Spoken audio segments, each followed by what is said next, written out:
यह वीडियो 24 मई 2020 को बनाया गया था। Press the Lord. मैं आप सभी को हमारे प्रभु और उद्धारकर्ता यीशु मसीह के नाम से नमस्कार करता हूँ। आज मैं आपके साथ साझा करना चाहता हूँ कि जीवन कैसे जीना है जो मायने रखता है। एक महत्वपूर्ण जीवन जीने के तरीके के बारे में समझाने के लिए मैं आपका ध्यान प्रेरितों के काम अध्याय 20 पद 36 से 38 की ओर आकर्षित करना चाहता हूँ। यह कहकर उसने घुटने टेके और उन सब के साथ प्रार्थना की। तब वे सब बहुत रोए और पौलुस के गले में लिपट कर उसे चूमने लगे। वे विशेष करके इस बात का शोक करते थे जो उसने कही थी कि तुम मेरा मुंह फिर न देखोगे, और उन्होंने उसे जहाज तक पहुंचाया। यह प्रेरित पौलुस के जीवन का एक वृतांत है और मैं आपको इसकी एक पृष्ठभूमि देना चाहता हूँ। पौल मिशन क्षेत्र का पुनरीक्षण कर रहा है और वह मिलेटस में आ गया है, और उसने इफिसुस की कलीसिया से पुरनियों को बुलाया है। और जब पुरनिये आए तो वे पौलुस से मिले और उनके अच्छे समय और परमेश्वर ने उन्हें किस प्रकार आत्मिक रूप से आशीष दी के विषय में बताया। प्रार्थना सभा के अंत में हम पढ़ते हैं कि वे कैसे अलग हो रहे थे और कैसे रो रहे थे। वे इतने दुख से भरे हुए थे कि उनका प्रिय प्रेरित पौलुस उन्हें छोड़कर जा रहा था, और कहा गया था कि वे उसे फिर कभी देखने नहीं जा रहे थे। प्रार्थना, सुसमाचार प्रचार और गृह सभाओं जैसे प्राचीनों और लोगों की आध्यात्मिक संगति थी जिसमें उनके बीच भाईचारे और ईश्वरीय प्रेम का घनिष्ठ संबंध था। और अब यह प्रस्थान का समय था और वे उसके साथ उस जहाज पर चले गए, और वे अपने हाथ लहराते हुए वहीं खड़े हो गए, और वे जानते हैं कि वे उसे फिर कभी नहीं देखने जा रहे हैं। मैं आज आपसे जो सवाल पूछना चाहता हूँ वो यह है कि जब आप चले गए तो क्या लोग आपको याद करेंगे?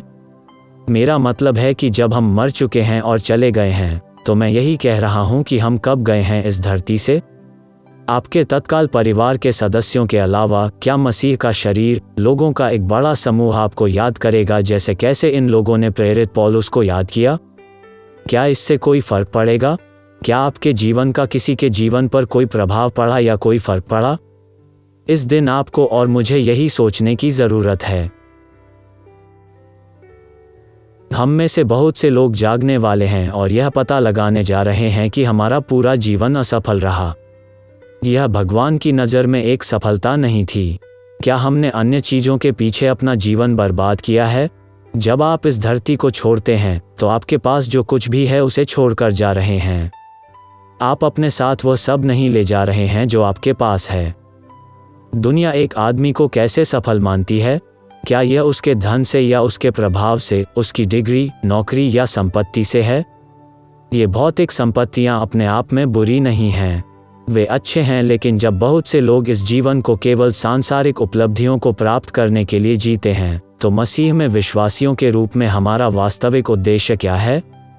कई ईसाई हैं जो केवल भौतिक लाभ के लिए जीते हैं। जब ये लोग ब्रह्मांड के भगवान का सामना करेंगे तो वह पूछेगा, मेरे बेटे, मेरी बेटी, तुमने पृथ्वी पर क्या किया? आप भगवान को क्या जवाब देंगे? आप उसे क्या उत्तर देने जा रहे हैं? अनंत काल के प्रकाश में वास्तव में क्या मायने रखता है? यही मैं चाहता हूं कि आप इस संदेश के माध्यम से जाने के लिए वास्तव में क्या मायने रखता है, या एक जीवन बनाओ जो मायने रखता है।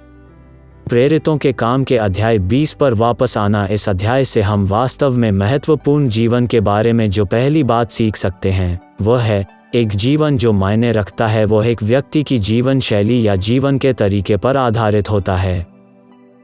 प्रेरितों के काम के अध्याय 20 पद 17 से 19 में मिलेतुस से पौलुस ने इफिसुस को भेजा और कलीसिया के पुरनियों को बुलवा लिया, और जब वे उसके पास आए, पौलुस ने उनसे कहा, तुम जानते हो कि पहले दिन से मैं आसिया आया हूँ कि किस रीति से मैं सदा तुम्हारे बीच में रहा, और बहुत आंसुओं और परीक्षाओं के साथ जो यहूदियों की साजिश के कारण मुझ पर घटी थीं, दीनता के साथ यहोवा की सेवा करता रहा। देखें कि इन शब्दों से पौलुस की जीवन शैली क्या थी। जैसा कि हम जानते हैं, पौलुस का जीवन जीने का तरीका नम्रता का जीवन था। प्रेरितों के काम के अध्याय 20 पद 19 में हम पढ़ते हैं, पूरी नम्रता के साथ प्रभु की सेवा करना। मेरे प्यारे दोस्तों, सच्ची विनम्रता के बिना कोई सच्ची महानता नहीं है। नम्रता का मतलब धीरे से या धीमी आवाज में बात करना या खुद को नीचा दिखाना या विनम्र अभिनय करना। नम्रता का मतलब उन चीज़ों में से कोई भी नहीं है। फिलिप्पियों को लिखे पत्र में बाइबल वर्णन करती है कि नम्रता क्या है। अध्याय 2 श्लोक 3 और 4। विरोध या झूठी बड़ाई के लिए कुछ न करो, पर दीनता से एक दूसरे को अपने से अच्छा समझो। हर एक अपनी ही हित की नहीं, वरन दूसरों की हित की भी चिंता करे। जैसा मसीह यीशु का स्वभाव था, वैसा ही तुम्हारा भी स्वभाव हो। क्या कारण है कि पौलुस पद 5 में इस प्रकार लिख रहा है? फिलिप्पियों अध्याय 2 पद 5 में वह कहता है, जैसा मसीह यीशु का स्वभाव था, वैसा ही तुम्हारा भी स्वभाव हो। इसके ठीक बाद के 3 पद फिलिप्पियों के अध्याय 2 पद 8 में कहा गया है, और मनुष्य के रूप में प्रकट होकर अपने आप को दीन किया और यहाँ तक आज्ञाकारी रहा कि मृत्यु, हाँ, क्रूस की मृत्यु भी सह ली। क्या आप देखते हैं कि ब्रह्मांड का राजा मृत्यु तक भी अपने आप को दीन कर रहा है, विशेष रूप से ब्रह्मांड के भगवान होने के नाते? इसलिए प्रेरित पौलुस कहता है, जैसा मन यीशु में था वैसा ही तुम में भी रहे। इसका मतलब है कि हमें भी चाहिए उस विनम्र हृदय को पाने के लिए हमारे भीतर की विनम्रता। प्रेरितों के काम के अध्याय 20 पद 19 में हम पढ़ते हैं, पूरी नम्रता के साथ प्रभु की सेवा करना। शब्द की जड़ उस संज्ञा का एक ही रूप है जिसे हम बंधन के रूप में अनुवाद करते हैं, दास या बंधन दास। हम एक विनम्र व्यक्ति की पहचान कैसे कर सकते हैं? एक विनम्र व्यक्ति वो होता है जो एक बंधन सेवक की तरह दूसरों की सेवा करता है। सेवक की तरह, यही सच्ची विनम्रता है।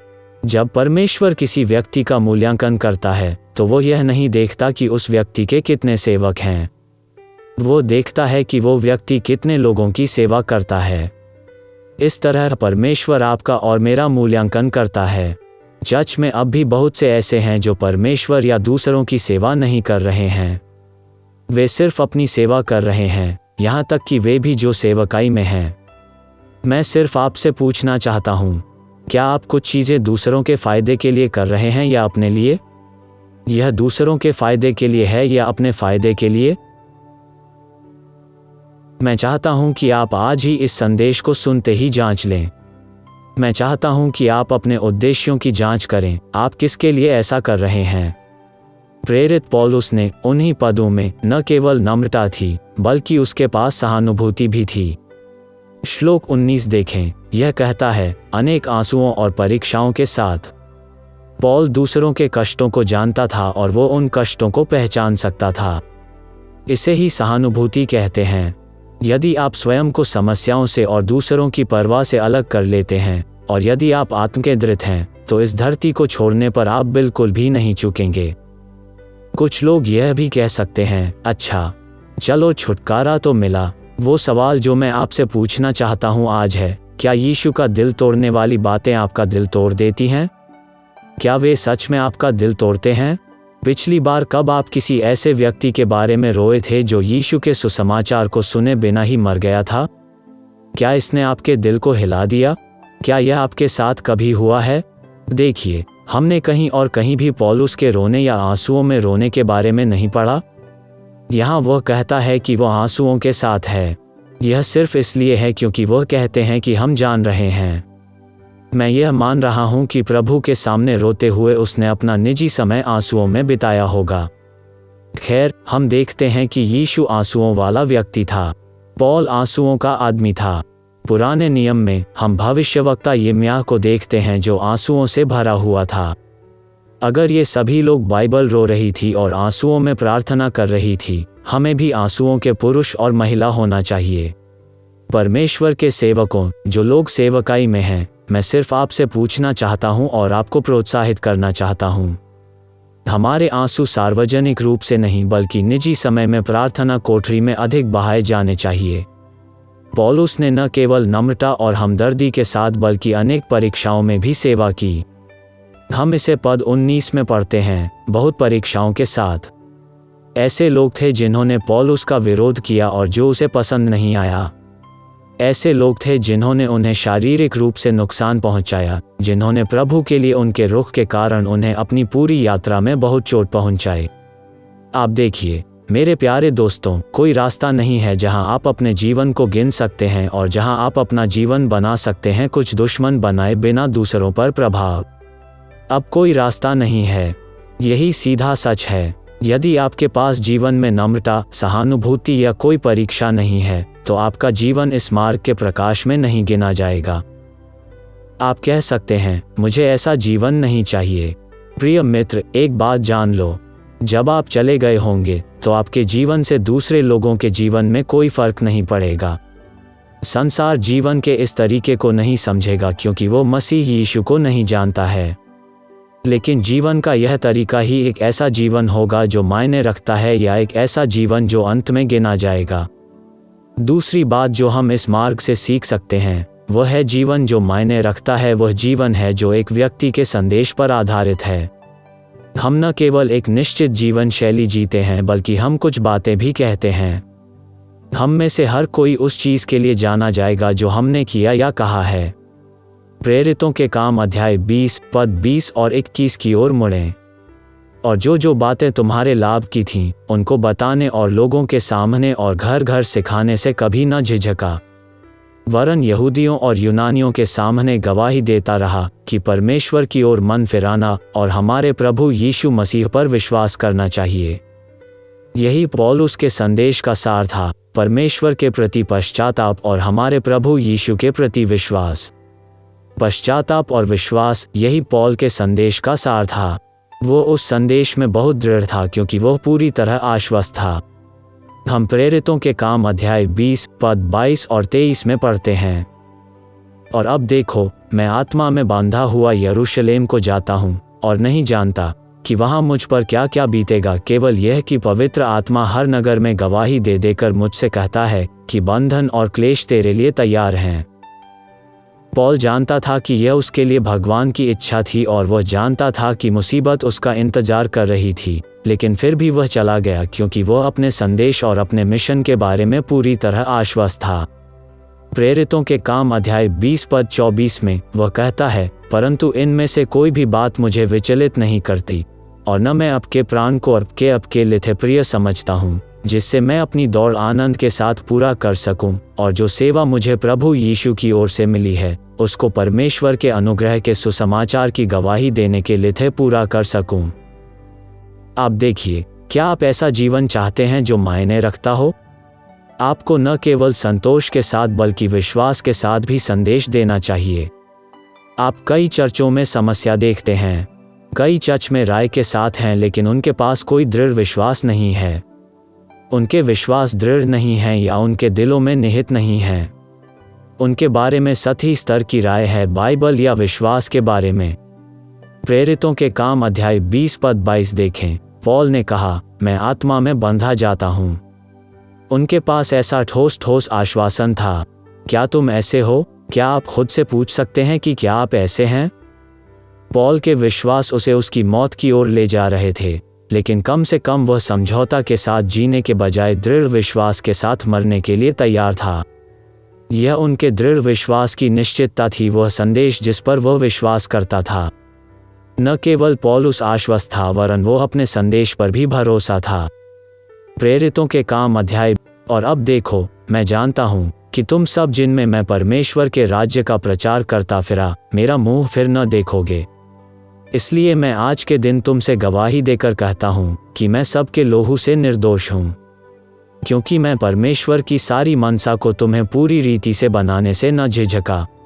प्रेरित पौलुस ने कहा, मैं सब मनुष्यों के लोहू से निर्दोष हूँ। वह कितना गहरा बयान दे रहा है कि वह निर्दोष है। सभी पुरुषों के खून से निर्दोष से आपका क्या मतलब है? पुराने नियम में यहेजकेल ने कहा कि हम दीवार पर पहरुए के समान हैं। यहेजकेल अध्याय 3 पद 17।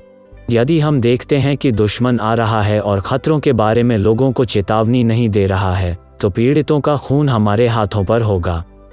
पौल आत्मा जीतने की बात कर रहा है। जब तुम और मैं एक खोई हुई पीढ़ी के लिए एक प्रकाश और नमक होने के लिए प्रभु के साक्षी होने की हमारी जिम्मेदारी से दूर हो रहे हैं, और जब बहुत से लोग जो प्रभु के ज्ञान के बिना मर जाते हैं और नरक में जाते हैं, उनका खून हमारे हाथों पर होता है।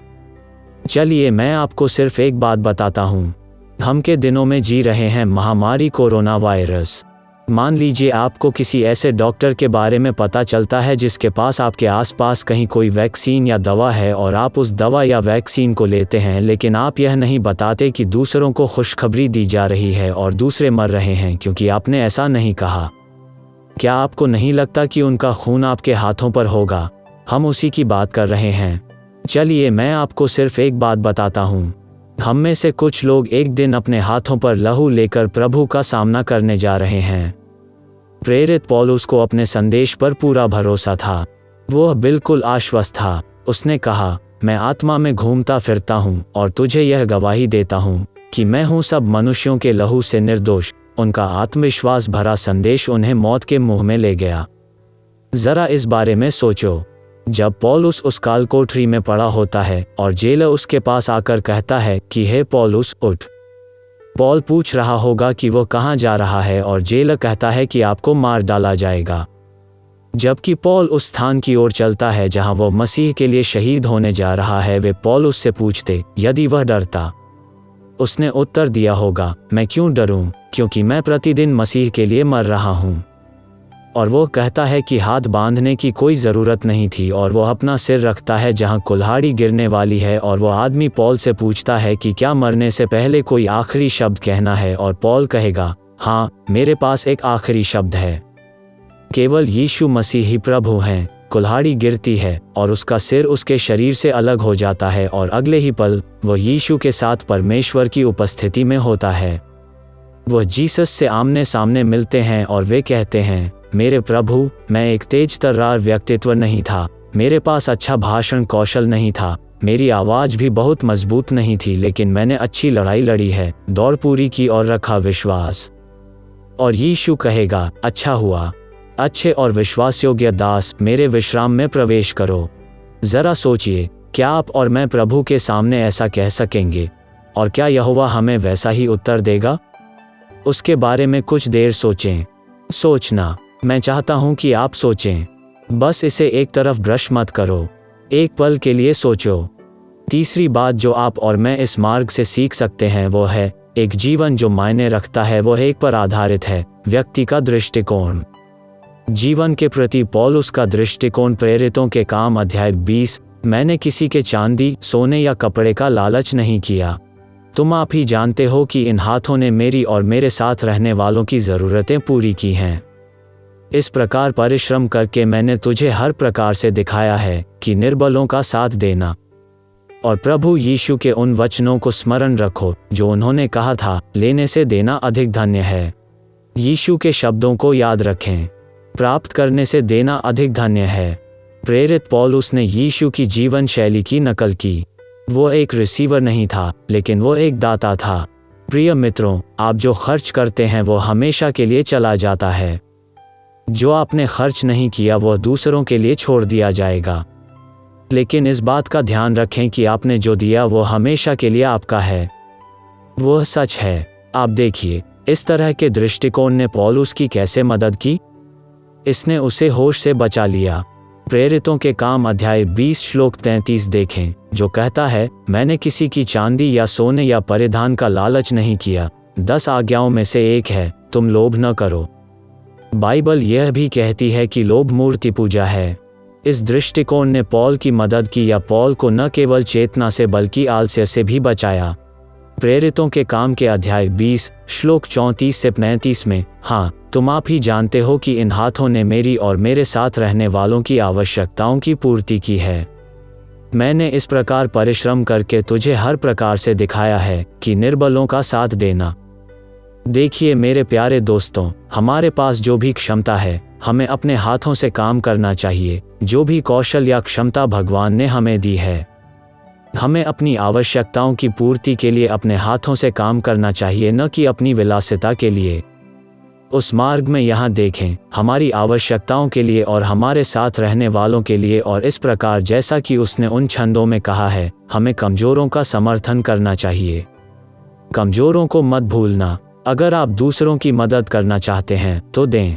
प्रेरित पौलुस यीशु के शब्दों को जानता था जिसने कहा, लेने से देना अधिक धन्य है, और उस नजरिए ने उसे स्वार्थ से बचा लिया। पॉल ने न लेने का जीवन जिया, दूसरों के लिए प्यार करने और देखभाल करने का जीवन, मदद करने और चोट न करने का जीवन। इस तरह पॉल उसने जीवन जिया क्योंकि उसके पास दृष्टिकोण था। मैंने 3 चीज़ें साझा की। एक जीवन जो मायने रखता है वो एक व्यक्ति की जीवन शैली, एक व्यक्ति के संदेश पर आधारित होता है और एक व्यक्ति के दृष्टिकोण पर आधारित होता है। देखिए, मैं आपसे पूछता हूँ, जब आप मरे और चले गए तो क्या लोग वास्तव में आपको याद करेंगे? वे करेंगे, क्योंकि जब आप जाते हैं तो आपके पास जो कुछ भी होता है आप उसे छोड़कर चले जाते हैं और आप वह सब अपने साथ ले जाते हैं जो आप हैं। यह याद रखना। क्या हम प्रार्थना करें? पिता परमेश्वर, इस जीवन को जीते हुए आपके स्वभाव को प्रतिबिंबित करने में हमारी सहायता करें और अपने जीवन को प्रभु के लिए गिनने में हमारी सहायता करें। हमारे पास केवल एक ही जीवन है और हमें इसे यीशु के लिए गिनने, उस जीवन शैली को रखने, उस संदेश को प्राप्त करने और उस दृष्टिकोण को प्राप्त करने में हमारी सहायता करते हैं जैसा आप हमसे चाहते हैं। हम सबकी मदद करें। जो कोई यह संदेश सुन रहा है उसे हम तेरे हाथ में सौंप देते हैं। धन्यवाद पिताजी। मैं आपसे प्रार्थना करता हूँ कि जो लोग इस संदेश को सुन रहे हैं उन्हें आशीर्वाद दें। यीशु के नाम में हम नम्रता से प्रार्थना करते हैं। आमीन। प्रभु आपके जीवन को प्रभु के लिए गिनने में आपकी सहायता करे। प्रभु यीशु मसीह आपको आशीष दें।